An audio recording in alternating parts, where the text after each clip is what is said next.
Please. What's up? We're on Spotify. New episode is out this week. I think we're up to episode 5.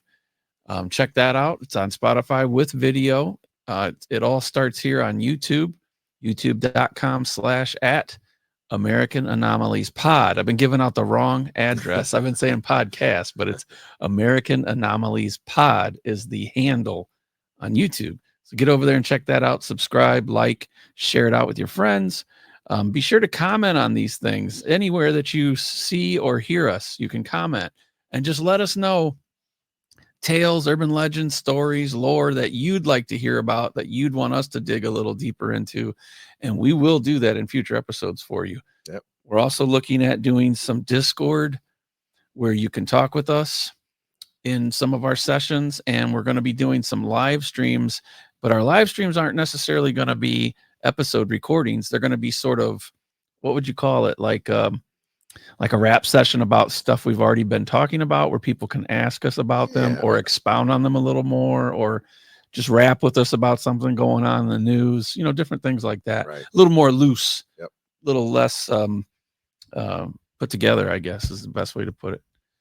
So without further ado, let's get into this. I'm going to hit the button here. Before I do, cheers to number 6, sir. Cheers. All right. Can't believe we made it this far. Oh, that's good. Yes, it is. Here we go.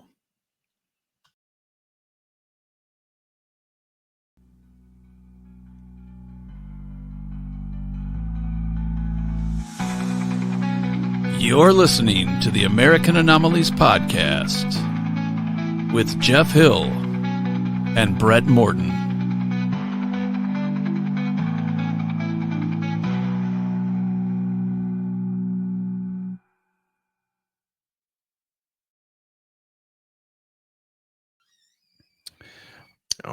Oh, that's creepy. Got sound effects this time. My portion of tonight's podcast is going to be on Ed Gein, the Butcher of Plainfield. But before I begin, just a quick disclaimer. This episode contains descriptions of real-life violence and disturbing details that may not be suitable for all listeners. Listener discretion is advised. And as always, what you're about to hear is presented for educational and entertainment purposes. Now, let's talk about Ed Gein, the man whose crimes inspired Psycho, the Texas Chainsaw Massacre, Silence of the Lambs, and so many nightmares since. I'd like to focus a little more on the influence of his crimes on pop culture. And it really started with books, and the books turned into movies. You had Hitchcock doing Psycho, Texas Chainsaw Massacre later on, Silence of the Lambs.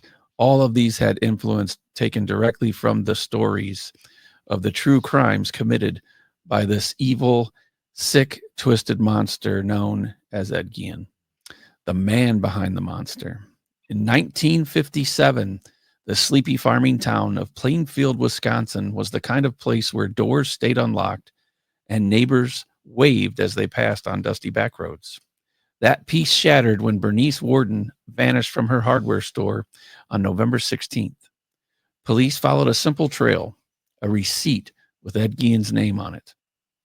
When they went to Ed's farmhouse, what they found inside would change American horror forever. The house was filled with things no one could comprehend. Human remains turned into furniture, masks made from faces, bowls made from skulls. The remains of at least 2 known victims, Bernice Warden and tavern owner Mary Hogan, and evidence that Gein had been grave robbing for years. He wasn't a serial killer in the traditional sense, not dozens of murders, but the grotesque nature of his crimes and what they revealed about his mind became the stuff of legend. Gein told investigators he would dig up bodies that, quote, looked like his mother. He'd take the skin, the faces, the parts, and try to literally become her. It was horrifying, but to filmmakers and psychologists alike, it opened the door to an entirely new kind of fear, the psychological horror of identity, obsession, and madness. Ed Gein never intended to inspire cinema, but in a strange, chilling way, he became the father of modern horror. So let's break down the movies, at least the ones that were directly and some indirectly born from the Nightmare in Plainfield.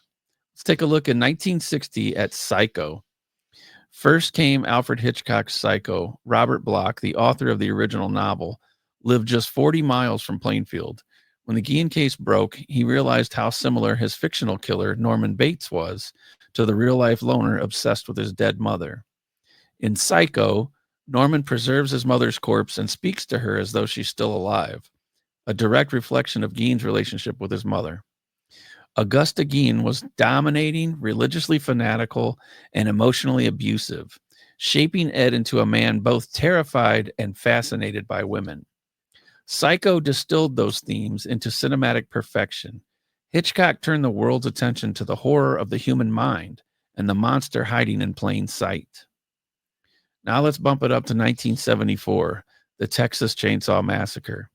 14 years later, Tobe Hooper released the Texas Chainsaw Massacre. This film didn't retell Gein's crimes literally, but Leatherface, the hulking chainsaw-wielding butcher wearing masks of human skin, was clearly drawn from Gein's gruesome trophies.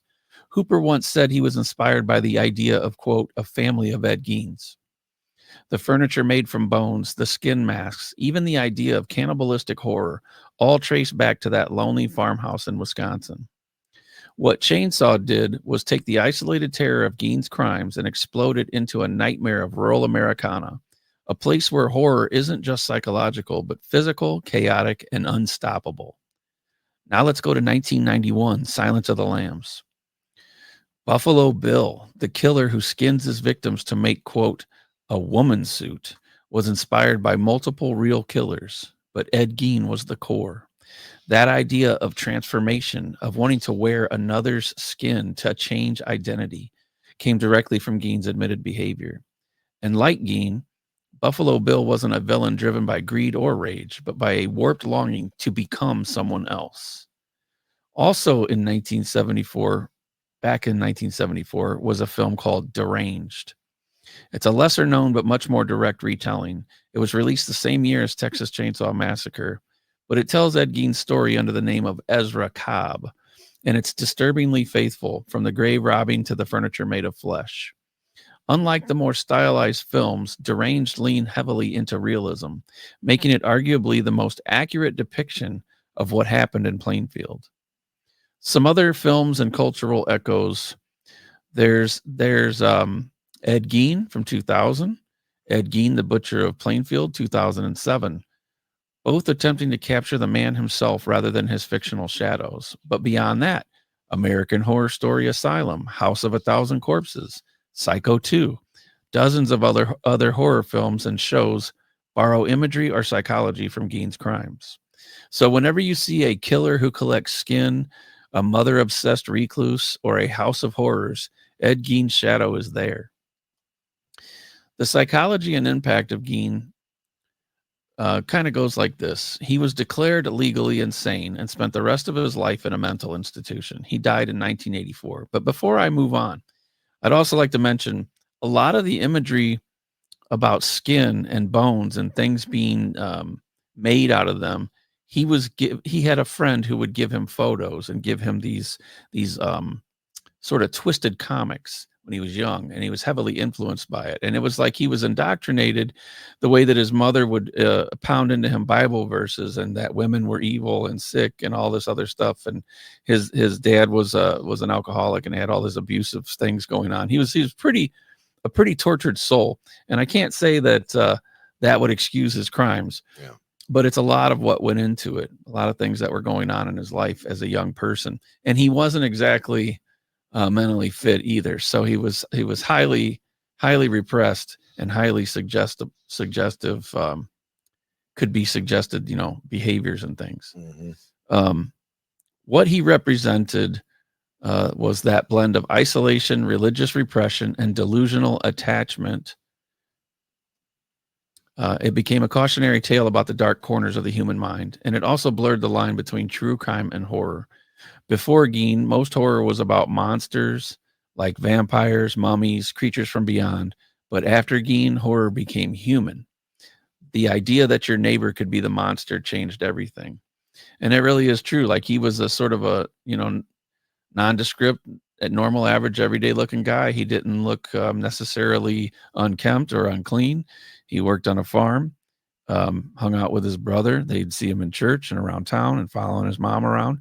He might have seemed a little slow or unusual, but nothing else about him said this guy's going to come peel the skin off of you and wear it, Right. So that really changed the game when it came to horror, because you'd always see these monsters born of your nightmares and your dreams and out of the shadows. And here it's this person that, you walk by every day. Mm-hmm.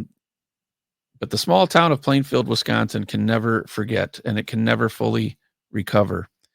The farmhouse was burned down, possibly by arson, before it could become a morbid tourist attraction, and locals rarely speak of it.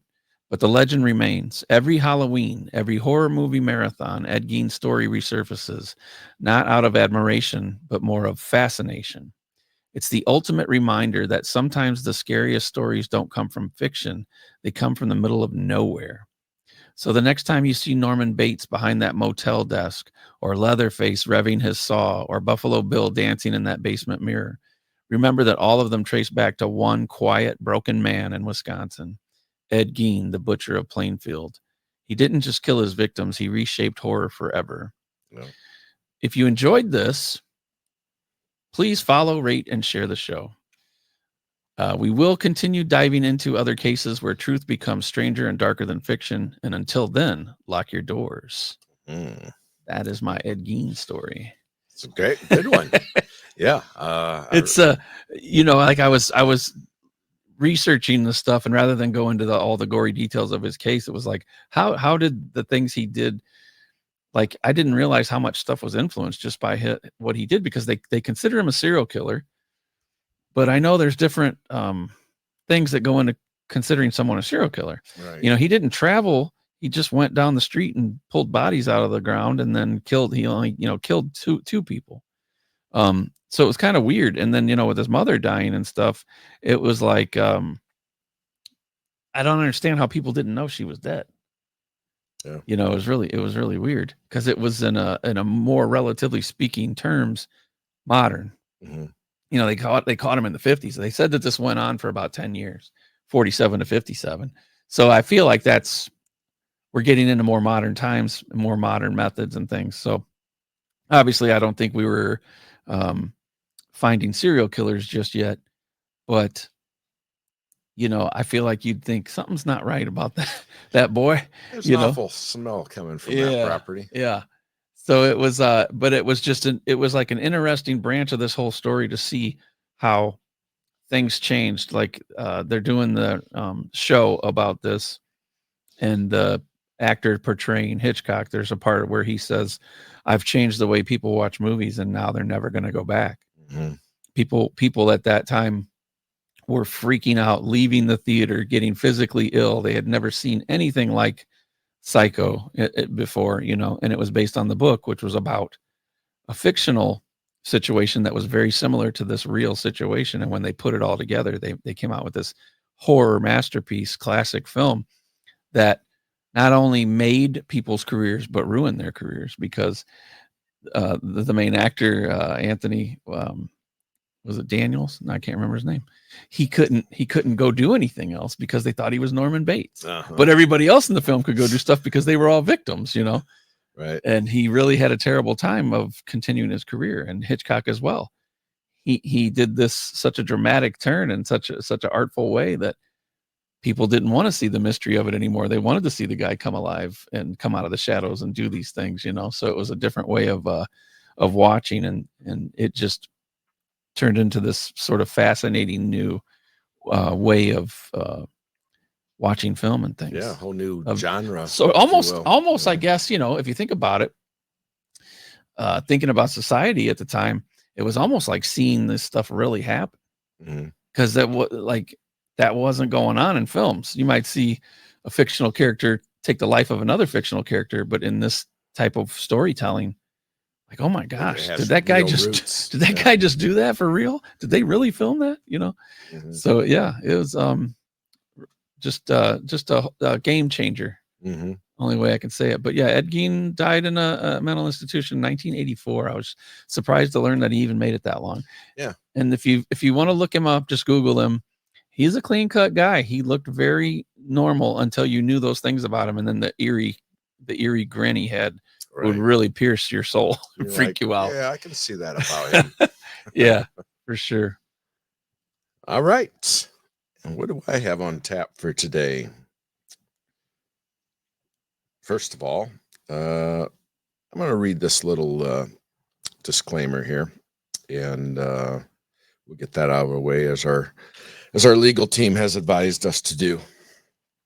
So this story, let me get to the beginning of it here. Scroll. Dewey Cheatham Howe, yeah, advised us. Yes. So before we get into today's episode, I want to make something clear. The story you're about to hear is based on public records, reports, and information from documentaries. Nothing here is being presented as fact, and no blame is being placed on anyone, including Burke Ramsey or any other individuals connected to this case. This episode is meant to take a fresh look at a story that's been part of American culture for decades, one that's still unsolved and sadly often forgotten. It's late December 1996. The holiday season winds down in Boulder, Colorado. On the 26th, the body of 6-year-old JonBenet Ramsey is discovered in the basement of her family home. News media swirls, suspicion flies, and 2 decades later, we are still piecing together what happened. In this episode, we'll retrace the brother theory, the claim that JonBenet was accidentally killed by her 9-year-old brother, Burke, and then we'll explore the alternative, a stalker or intruder possibly connected to JonBenet's pageant life, who may still be out there. We'll use quotes from this documentary, interviews, and archival material. JonBenet Ramsey was born August 6, 1990. She was the youngest in her family with a striking pageant presence, Little Miss Colorado among other titles. On Christmas Day, 1996, the Ramseys had dinner with friends, then returned home. The family believed JonBenet was asleep that night. The next morning, Patsy Ramsey made a 911 call at about 5:52 a.m. reporting her daughter missing. Later that day, John Ramsey and a family friend discovered JonBenet's body in the basement. She had been strangled via a garrote fashioned from a paintbrush handle and a nylon cord. She also suffered a skull fracture and had duct tape over her mouth. As the investigation unfolded, one of the most shocking theories emerged, that Burke, then 9, might have accidentally struck her, and that the rest was staging or cover-up by his parents. But just as fiercely, the intruder theory, possibly a predator tied to JonBenet's pageant appearances, holds a strong place in Burke's own thinking and that of many others. In 2016, the case of JonBenet Ramsey, a CBS documentary miniseries, advanced what many considered a bold reconstructed theory. Experts including forensic scientists, FBI agents, behavioral analysts, and people like James Kohler, which is a longtime investigator, reviewed physical evidence, statements, timelines, and reenacted the events. Here are some of the main claims and the what-ifs the documentary put forward. 1, that the basement window an intruder might have used. So the basement window that an intruder might have used was obscured by undisturbed cobwebs, suggesting no one came in that way at night. Also, that Burke had fingerprints on a bowl of pineapple. JonBenet had pineapple in her stomach at autopsy. The theory posits that she came downstairs, took some of Burke's pineapple, sparking an angered reaction. Also, that Burke may have grabbed a flashlight or torch and struck JonBenet on the head, causing the skull fracture. The blow is theorized to be accidental rather than intentional. Then there's the staging. After the injury, the parents allegedly staged the crime scene, possibly writing the ransom note to shift suspicion away and covering up what they saw as an accident. One of the documentary's investigators, James Kohler, is quoted in Suburban Nightmare and in CBS's docuseries as saying, quote, "I think that Burke Ramsey had killed his sister, but accidentally," end quote. CBS's panel concluded unanimously on that version, but it's important to note no charges were filed. Burke was never formally a suspect per public record from the DA or Boulder police. Burke Ramsey, now an adult, has vehemently denied any involvement. In a 2016 Dr. Phil interview, he said, quote, "Probably some pedophile in the pageant audience," end quote. He also said, referencing the claims against him, quote, "Look at the evidence or the lack thereof. There have been a few people who have said that it's not even physically possible for a 9-year-old to do that," end quote. In response to the documentary, The Case of JonBenet Ramsey, Burke and his family filed large defamation lawsuits.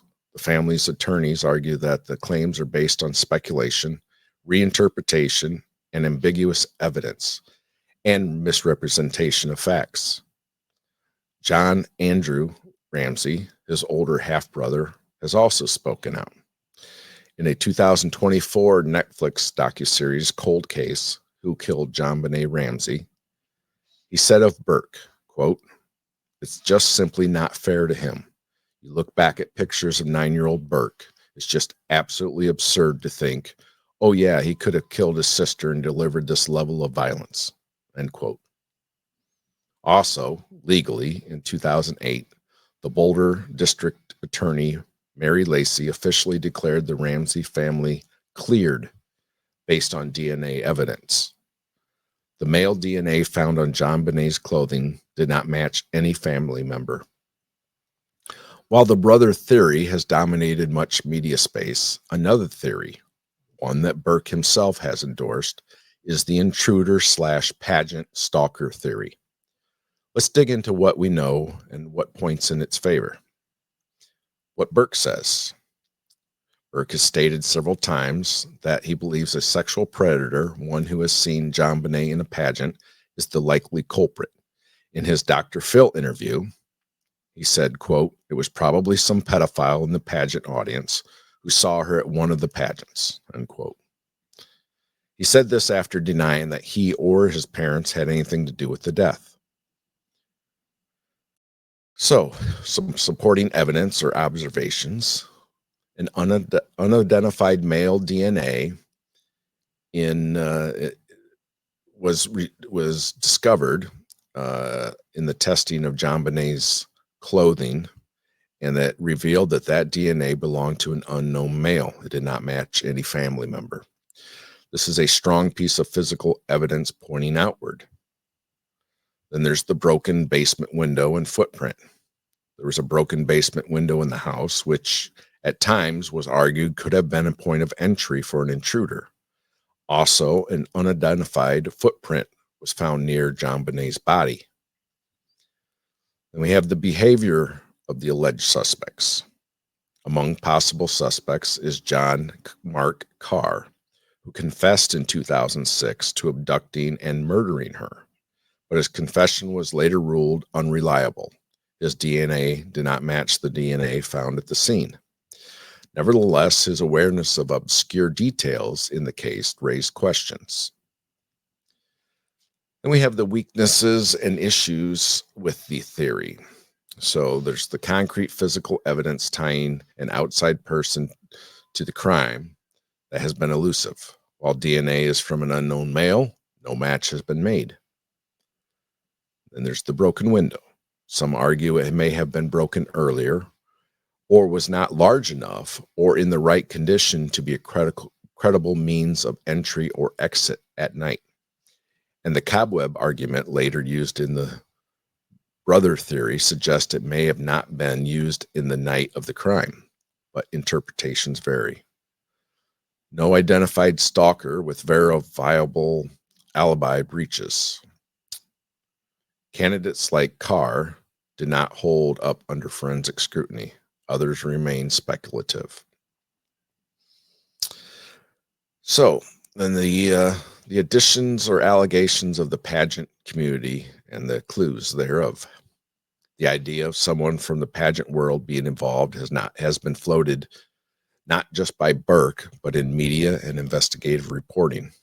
Because JonBenet competed in several pageants and many people saw her perform, if someone fixated on her, they could have had opportunities to see her frequently.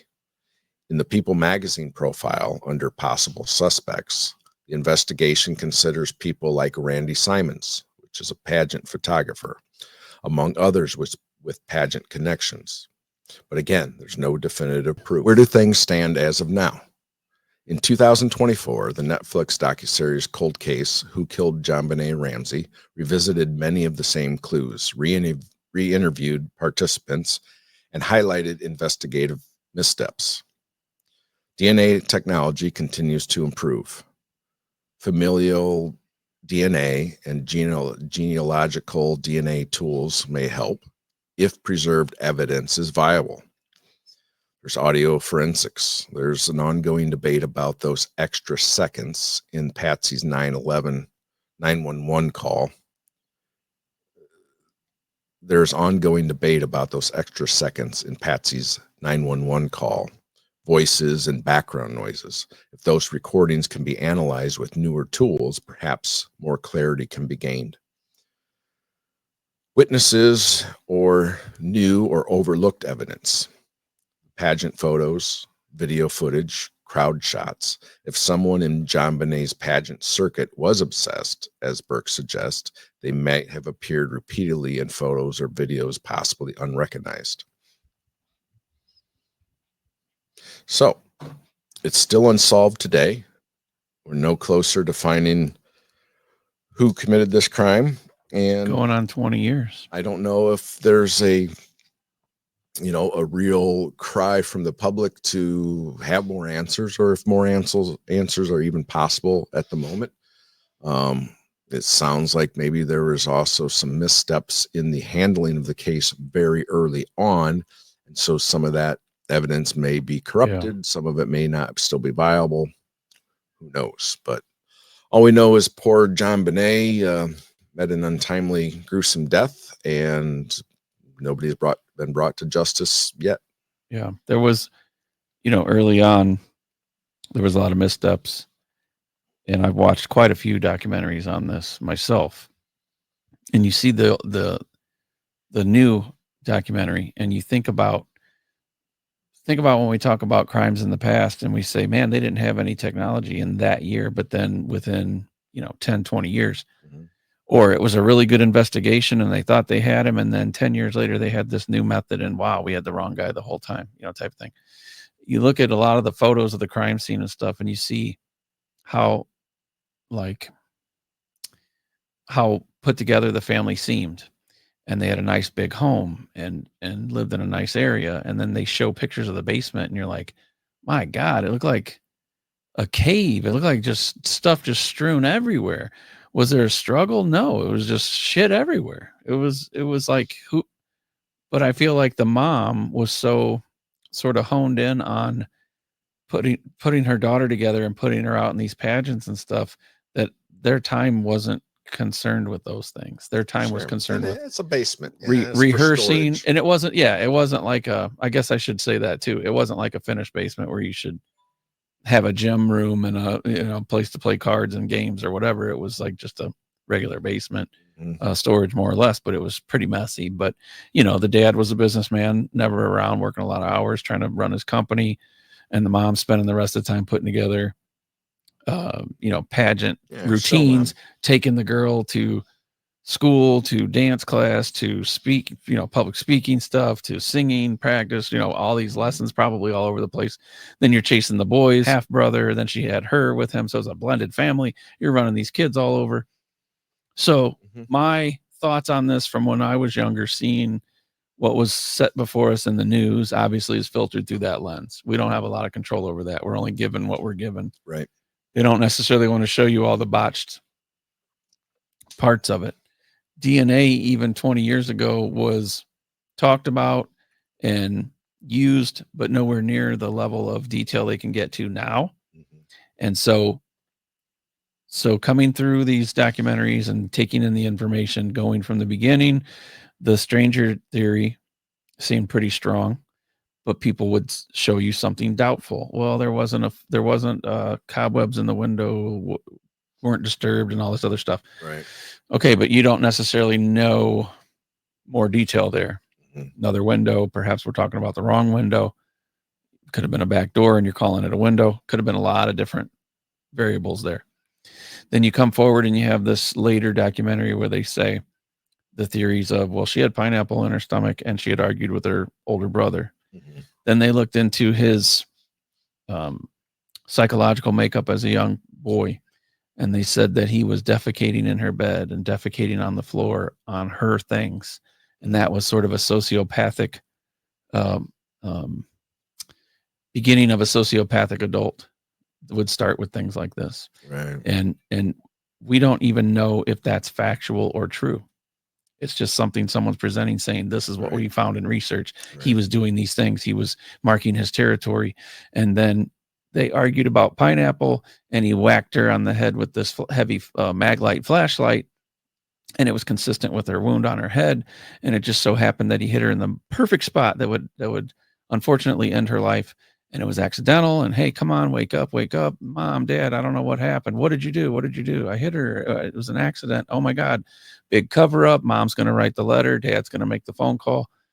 Mom's going to call 911. There's a kid saying in the background, well, did you do it? Or, everybody wants to put it together how they want to put it together.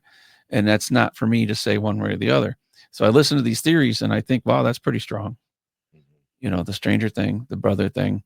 Now coming forward again, an additional 10 years from the 2016 documentary, we're coming up on 10 years, another decade. Mhm. And here's John still alive. The mother's died. The older brothers are still around, but they're not talking to anybody anymore because of lawsuits and things like that. Falsely accused. They've been cleared. They've been exonerated. But in the eye of public opinion, once somebody says you're guilty, apparently it sticks and carries, right? So the dad was saying with new technology and new DNA forensics, they can rerun this stuff and find a familial trait and hone down a region of the United States, or there's so much more they can do. I feel like they could damn near get to the neighborhood of where the DNA originated almost. Mm-hmm. Maybe not the person, but they could say, well, from historical records here, we know that this person's from the Southeast, Southwest, Midwest, right there in Colorado, whatever. And it's got to be one of these 100 people. And then it narrows that pool way down. And then it could end up being that photographer is in that pool, that some super fan is in that pool that always happened to be around and always happened to be donating his time to these events. Because I do believe now that we've had these 20 years to go from starry-eyed about this case and hearing about it, and it was very it was a very rare thing 20 years ago, and unfortunately we've become jaded by so many more stories like this since then, right? So that when the brother does throw that theory out and says, listen, it could have been a guy that was just going to these to be predatory on these children, and I'm like, damn, you know what? I guarantee that's probably what it was. Yeah. I can't guarantee that, but I feel like that very certain that he's probably damn near right. Yeah, you had nobody would just show up there and do this by chance. You had to have gotten into that house some way. So either he was let in, he broke in a way that they didn't discover, especially if there's cobwebs around that window that was broken but didn't look disturbed other than that. Yeah, who knows? And I'm sure the police and the investigators, they don't lay all the cards out. They keep some of it back. So that way, if they run across somebody that has that knowledge, well, they didn't get it from the public or anybody else. We're involved. And then with CODIS, the DNA database. I mean, I don't know when's the last time it was run through there, but you would think that if somebody had did that type of crime, I mean, maybe it was a one and done, but maybe they have a history and maybe they've been arrested since for something else, and now their DNA profile is in that system. So I don't know when the last time it was ran against it, but you're right. Today's technology, 2025, almost 2026, it's worth a shot. I mean, maybe we can start that push right here on this podcast. Let's see if we can get some attention going and getting that rolling again. I know that John Ramsey, her father, was saying he wants them to rerun the DNA with modern methods, and he's being ignored or delayed. It's just we've already done that. Nobody's willing to go back down that road. All the money and time on it. Right. It's tough. It's really tough. It's one of those things like we talked about before. You want justice, but then it's derailed by somebody saying I did this who didn't do it. Right. And in this case, this gentleman had run to like the Philippines or something like that, or Thailand or something, and they found him at a school, like a nursery school or something, and he was a wanted pedophile, and they find him, the guy who said he did it, that they'd been communicating with, they find him at a school with a kid on his lap. My God. And they go run all the tests and do all the work, and he was innocent. Yeah. Why? I wonder if that was a ploy to try to work a deal. I'll give you information about this case, and could very well have been. I'll say I did it as long as you let me off of these other charges and whatever, Could very well have been manipulation on his part. Somebody with that frame of mind, that mindset, who knows what they think and why they think it. This keeps coming up. People taking credit for something they didn't do for whatever reason. And this guy was already a chomo, and he wants to say, oh yeah, I did that. And he had some detail, but here's the thing. When you said the part about him having detail that nobody else would be privy to, here's what's happened in the 20 years since this crime was committed. The dark web.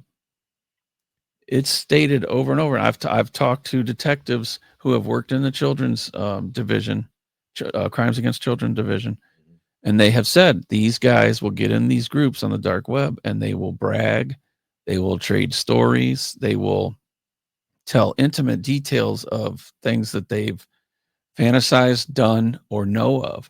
So these people could be on these forums retelling the tale from somebody who told somebody who told somebody who told somebody, because for them it's this sort of, I don't know, it's gross to me, but it's like a joyous thing to them.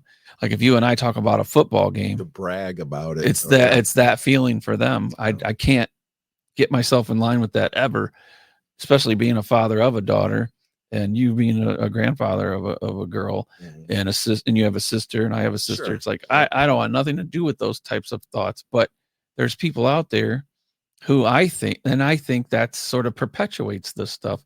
These guys think it's a big joke. We got one over on you, and we're in this place where we're safe and we can talk about it. And maybe that's something too. If you go back 20 years and you committed a crime, you I would hope most human beings would have a strong urge to want to get that off their chest in some way. Maybe it would cause the perpetrator to repeat the crime to get the feeling off of them. I don't know, but maybe it would also make them want to admit to it, or to at least share it with somebody, right? Somebody that's their sort of priest in confessional, right? In this way, in this day and age, 2 decades on from this crime, things have taken this turn where now there's a place for these people in the dark to operate in the dark where they want to be, and be able to get it off their chest and say, oh man, I just took somebody out yesterday. Right. 20 years ago, couldn't do that. 20 years now, and then they get accolades in that community from them, and they get to relive it, and they get some praise or some admiration or whatever Yeah. sick, And feeling then they want to derive from it. So hoping that eventually all these new turns in technology will help catch the people. I'm hoping this happens at some point. They're solving a lot of crimes even post-mortem on people with DNA and stuff. So even if that happens, it'd be great, but I don't feel like they'd feel that vindication. They just feel, or maybe they'd feel vindication but no justice. Yeah. I can't even think of the point I wanted to make, but the dark web theory now, it's like these places for additional places for people to hide. And what I wanted to say was too, like you ever like the further we get in history and time and you look back and you say, well, okay, Ed Gein in 47 to 57, there weren't cameras. Mm-hmm. There weren't recordings. They found a written receipt to him. Cameras, but not like today. Yeah. Right. There was a written receipt to him, which they don't even do that anymore. Right. Mm-hmm. They had a written receipt with his name on it. He was one of the last people in the place. Can't get out of it. It's dated, signed by the victim. Right. Hey, dude, you just saw this person last night. I wasn't there. No, we're going to get a search warrant. And here's the body caught. Right.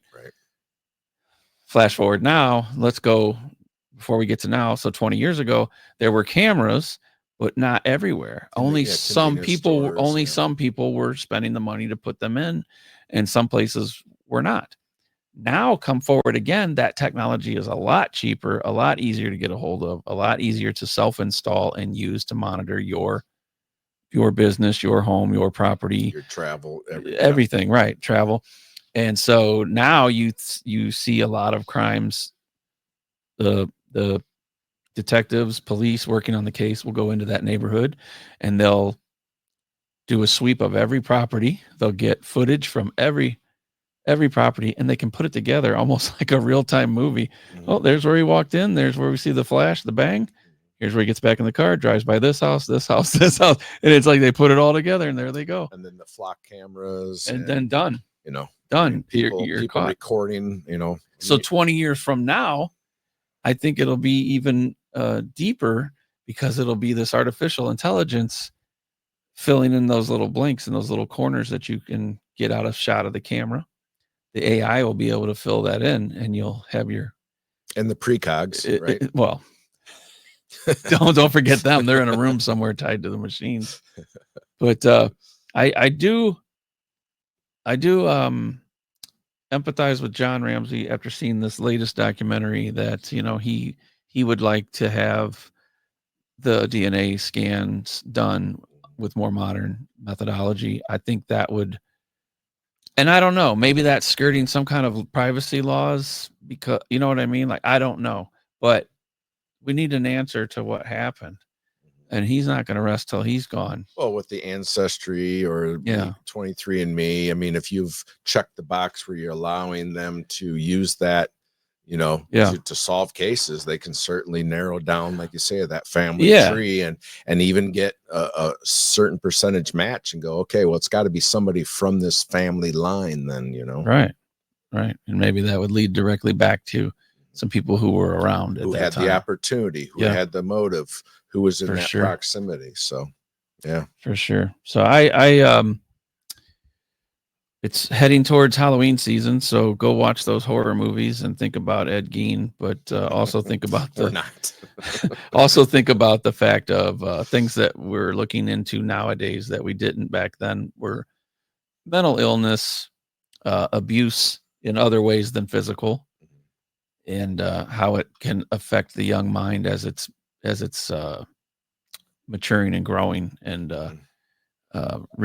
not realizing when people need help. Yep. And then also look at JonBenet's story, tragic loss. Maybe there were issues with mom wanting to put her daughter out on this stage that she could no longer be on. And maybe that's a form of, I don't know if abuse is the right word, but at some point, when do you let your kid make up their mind for themselves, the things they want to do? Yeah, she was 6. And then you're putting her out there on a stage and she looked like she was a teenager in some of the pictures. Well, mom got accolades through her daughter by proxy, And I get it. She wants to be proud of her little girl and stuff, but she also needs to be a little kid. Yeah. And and then my 2 cents, I think it's a bit gross to make 6-year-olds look like adults. Yeah. And full-fledged and so and that outfits and that all really gives a little more credence to the theory of some creepo Right. out there at these events. It really it's a really good theory of her brother, I think. You never, yeah, and he's a theory and simply a theory. He was tired of her getting all the attention, tired of her everything. Yeah. It was about JonBenet. Sure. But the family's been exonerated, right? So exactly. It would be great to get that DNA tested, find out who it really was, right. Zero in on them, make the arrest or at least solve it, and then truly give them the freedom from this, that they are hoping to see one day. Let's hope. Yep. So all we can do is hope. So until justice starts right that's here. Right. Until next time, keep listening on Spotify. Keep sending us ideas for stories. I got a couple new things this week. Let us know things that have happened in your neck of the woods that you'd like us to dig into a little bit like this. Yeah. I mean, these cases are way deeper than what we're presenting. We're trying to make this sort of entertaining and bring to light some of these things that are kind of forgotten sometimes or that are big in the headlines right now. We're just throwing in our piece of it from a different angle, Right. Like the Ed Gein stuff. I'm just giving you movies that were based on his case. I didn't really give you a lot of the case. There's a lot of disgusting stuff that went on there, but Spotify, YouTube, share it out to your friends. Let them know what's going on. Give us some feedback on stuff you'd like to hear us talk about, all in America, in American territories. American Anomalies podcast. From me, Brett, and him, Jeff. We'll see you guys next time. And lock your doors. Take care. Later. Let me hit some buttons here.